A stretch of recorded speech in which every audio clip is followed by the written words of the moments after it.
Bonjour à tous, bienvenue dans 85 Chrono le terrain. On se retrouve comme tous les lundis à la mi-journée pour faire le point sur les résultats sportifs du week-end. Et on va commencer avec du football et le championnat de National 2, la 28e journée. Et le match nul des Herbiers samedi face à Bergerac, un but partout. À 2 journées de la fin, le VHF est 8e avec 36 points et a donc validé son maintien. Les Herbretais qui se déplacent à Montpellier samedi et qui termineront leur saison le 28 mai à domicile contre Chamalières. Le club des Herbiers qui a dévoilé le nom de son futur entraîneur. Il s'agit de Laurent David, 51 ans, ancien joueur pro en première et deuxième division. Il a été l'entraîneur de Morlaix, puis des U17 du Stade brestois, avant de diriger l'équipe réserve de Brest entre 2014 et 2021. Il s'est engagé pour les 2 prochaines saisons en remplacement de Stéphane Mazala. Toujours en football, en National 3, on jouait ce week-end la 25e et avant-dernière journée. Victoire de La Roche VF face à La Châtaigneraie, 4-3. Mais statu quo en tête, puisque La Roche est toujours deuxième à 1 point de Saumur qui s'est imposé à la dernière minute à changer 2-1. La Châtaigneraie est 13e.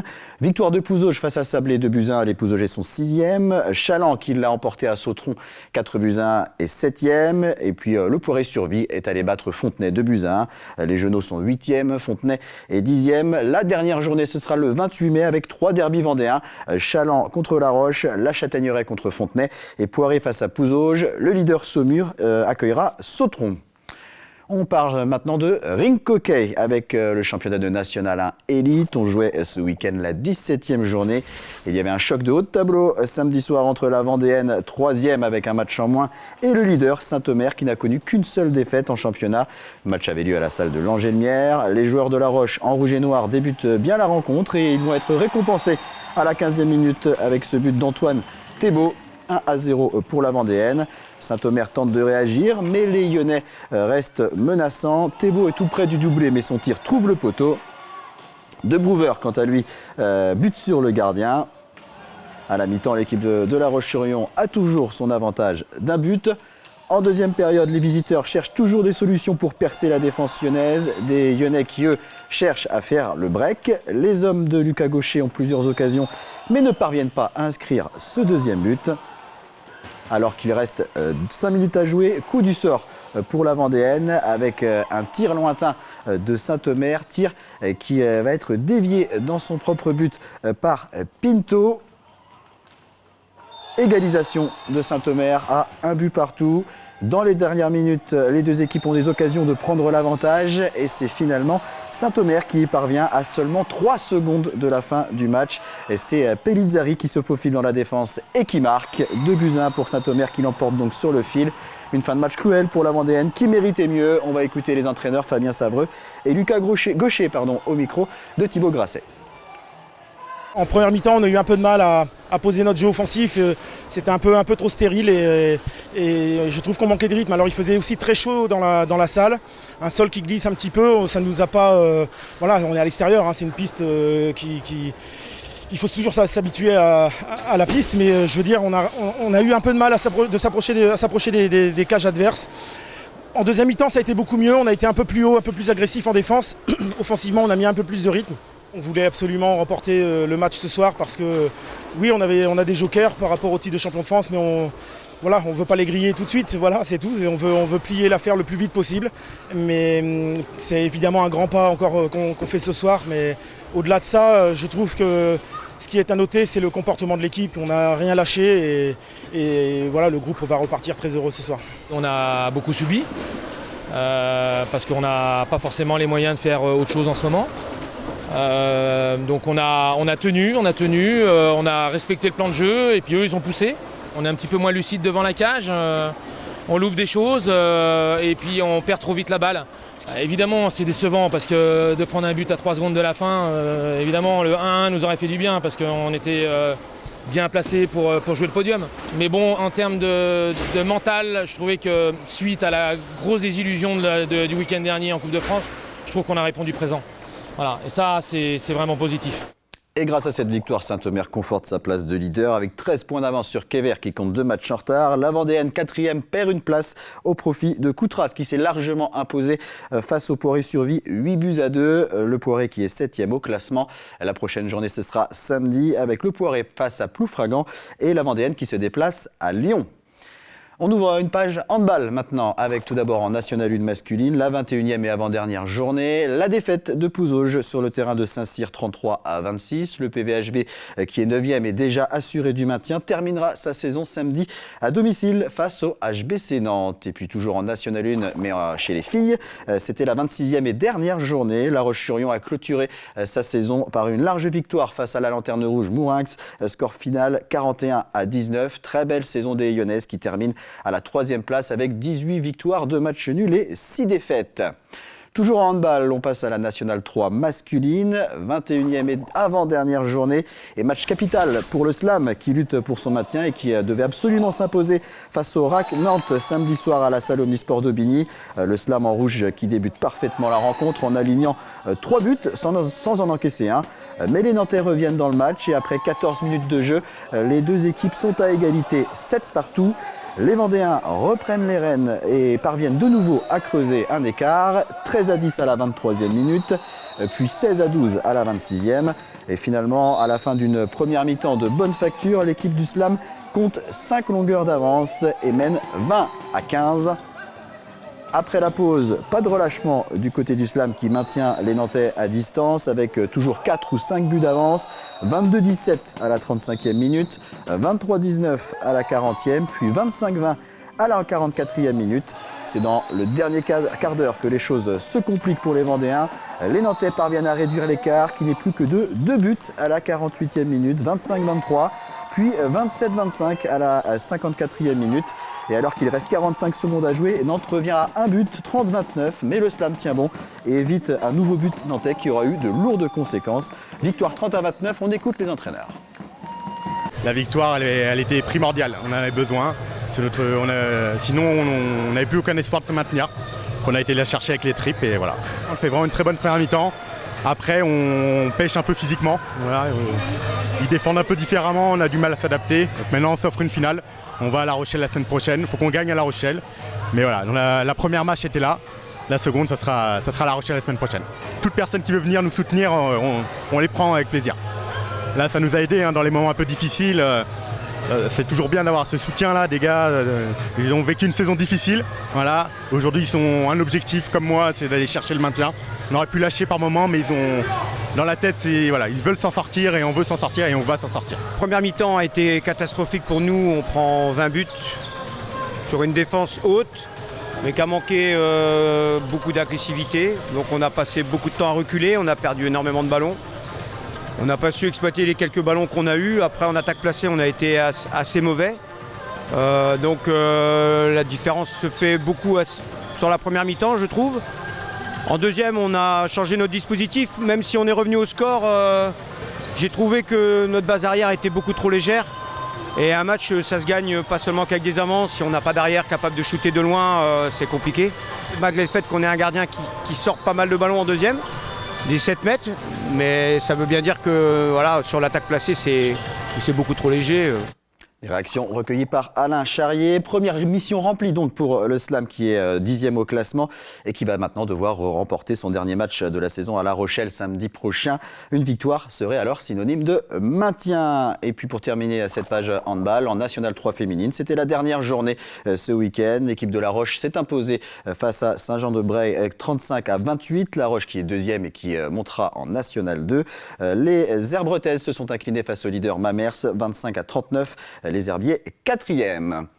Des images de course à pied maintenant avec la Marathionnaise. C'était la 18e édition ce dimanche dans la vallée de Lyon avec départ et arrivée à la vallée verte à La Roche-sur-Yon. 4 distances au programme, 6, 12 et 24 km. Et une nouveauté cette année, une épreuve de 42 km. 785 participants au total. 88 étaient au départ du 6 km remporté par Pierrick Jamin du Sec Athlétisme. Chez les femmes, c'est Mélène Douillard de l'AC La Roche-sur-Yon qui s'impose. La course qui a réuni le plus de coureurs, c'est celle du 12 km. Théo Moussu de la CLR s'impose chez les hommes. Emmanuel Touzeau de la CLR également termine première femme. 250 partants sur le 24 km et un triplé pour le Team Sport 85 qui a brigué les 3 premières places avec Simon Cellier, Jean-Philippe Mao et Arnold Jansson. C'est Coraline Perraudot qui s'impose chez les femmes. Et puis enfin sur le 42 km, donc nouvelle épreuve, victoire de Jean-Guillaume Dupuis, vous le voyez, du Sec Athlétisme qui termine en 3h14 avec seulement 4 secondes d'avance sur Sébastien Lemoigne. Nathalie Lascaux du club Canic Rocker 85 remporte la course féminine en 4h25. On va écouter Jean-Guillaume Dupuis, le vainqueur du 42 km, Coralie Perraudot, première femme sur le 24 km, et Nicolas Chauvière, directeur de course, au micro de Thibaut Grasset. J'étais tout seul tout le long de la course. Je me suis un peu endormi sur un faux rythme en fait, ça revenait pas.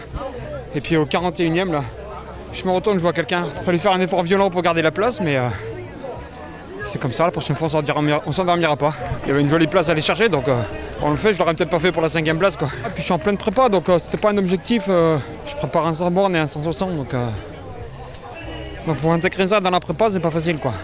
Une super course, un super parcours. Effectivement, il faisait bon, mais le parcours est pas mal ombragé, donc ça s'est plutôt bien fait.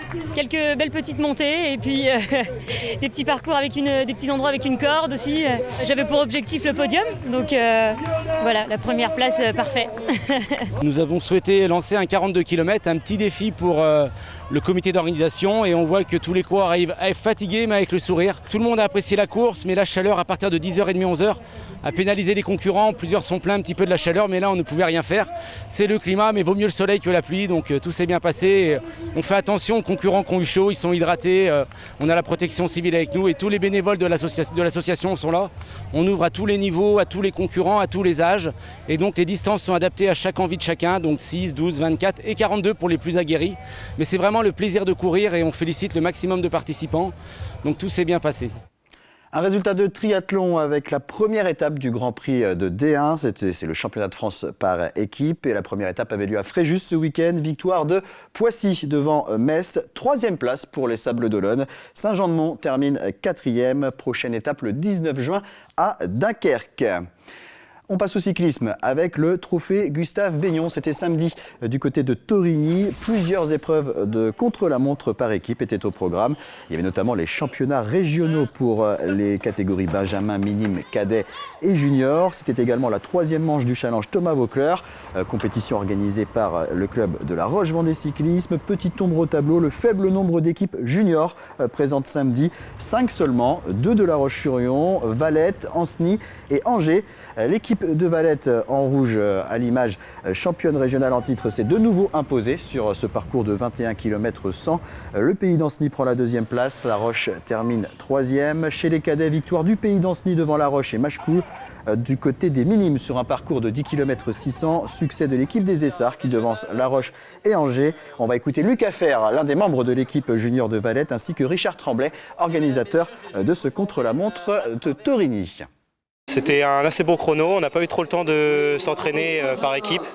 Donc on est parti, il y en a un qui a lâché dès le début un peu, donc après on s'est retrouvé à 3 pour les 3/4 du chrono. À la fin, fallait qu'on en garde un peu sous la pédale parce qu'il y avait le 3e qui commençait aussi un peu à lâcher. Et puis finalement il a réussi à tenir et donc on finit et on fait premier. Donc, c'est une satisfaction quand même. C'est une belle fête, mais c'est le résultat aussi de la concertation des gens sur Torigny qui se mobilisent, parce qu'il y a quand même 120 ou 130 bénévoles, Vendée Sécurité Course et les clubs de Fougeray, le club de La Roche, il ne faut pas oublier le comité de Vendée, avec les gens du théâtre de Torigny. Donc c'est toujours très agréable ici, parce que vous savez que vous êtes soutenus, vous avez des superbes parcours et les jeunes sont hyper contents de faire ce type d'épreuve. On a changé un petit peu de circuit, donc il n'y a plus les références sur les temps précédents. Mais visiblement, le temps d'Ancenis avec Similien Hamon qui défraie la chronique au niveau national sur le contre-la-montre, qui est un jeune avec beaucoup d'avenir. Bon, les temps sont très intéressants. Les cadets ont fait des temps vraiment canons. Hein. Voilà, très bien. Propos recueillis par Jean-Marie Bidot. Cyclisme toujours, mais avec une autre discipline, le BMX. Plus de 500 pilotes étaient réunis ce week-end sur la piste de la Généraudière à La Roche-sur-Yon. Le club lyonnais de BMX organisait la finale de la Coupe régionale. Il s'agissait de la 5e et dernière manche. Le club de La Roche qui accueillera d'ailleurs un autre gros événement le week-end prochain avec 2 manches de la Coupe de France. Plusieurs pilotes vendéens ont brillé ce week-end sur cette Coupe régionale avec notamment la victoire de Livio Tinel de La Roche en pupille, de Guillaume Fèvre de Fontenay-le-Comte en cruiser 40 ans et plus, ou encore Axel Charrier en cadet, lui aussi du club de La Roche. On va écouter justement Axel Charrier, mais aussi Simon Gendronneau, président du club lyonnais de BMX. Ils sont tous les deux au micro d'Alain Charrier. On a eu un temps magnifique et on a eu forcément des déçus, c'est la règle du sport, mais aussi des sourires et des très belles victoires. Donc on peut que être heureux de ce week-end. Il y avait 507 inscrits, ce qui est un des records. C'est très rare qu'on soit plus de 500 pilotes. Et on avait à peu près 40 pilotes de régions extérieures qui venaient s'entraîner pour l'échéance du week-end prochain qui est sur la même piste. Aujourd'hui, on travaille et on réfléchit à un déménagement pour continuer à avoir un club au niveau national pour répondre à cette demande-là.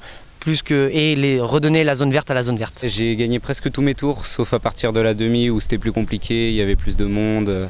J'ai fait 3e en demi et j'ai réussi à faire quand même 3e en finale, mais ça reste vraiment correct. Cette année, je fais des courses qu'on appelle les interrégions, qui sont pour se qualifier du coup en division nationale.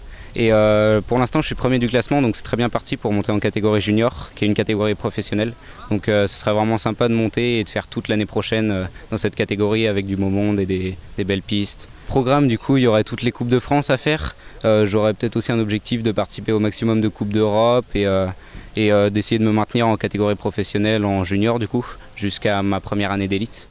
Allez, un mot de voile avec la Guyette des Bermudes 1000 Race, la première course du circuit IMOCA cette saison, remportée brillamment par Charlie Dalin sur Apivia. Il a franchi la ligne d'arrivée au large de Brest vendredi matin à 1h27. Il s'impose sur cette course de 1200 000 en 4 jours, 10h47 avec une avance de 15h15 sur Jérémy Bayou, skipper de Charal. Louis Burton sur Bureau Vallée prend la 3e place. Du côté des Vendéens, Benjamin Dutreux sur Guyot Environnement est 6e. Arnaud Boissière sur la Micaline termine 12e. 18e place pour Manuel Cousin sur Groupe Cétain. Et enfin, Denis Van Weinberg sur Laboratoire de Biarritz prend la 21e place. On termine avec quelques belles images du Vendée Glisse Event. La 5e édition de cet événement dédié au sport de glisse avait lieu ce week-end à Saint-Jean-de-Mont. Moment fort lors de chaque édition, la course longue distance de paddle avec un départ en pleine mer. Les meilleurs spécialistes internationaux de la discipline étaient présents pour une course d'environ 22 km. Objectif, regagner la côte le plus vite possible. Et c'est une nouvelle fois Tristan Puyot, double champion du monde, qui s'est imposé cette année. Je vous donne rendez-vous à 18h50 pour 85 chrono le vestiaire avec nos invités du Slam Vendée Handball, Yves Chartier, coprésident, et Mehdi Sedouki, le coach de l'équipe de National 3. Très bonne journée à tous.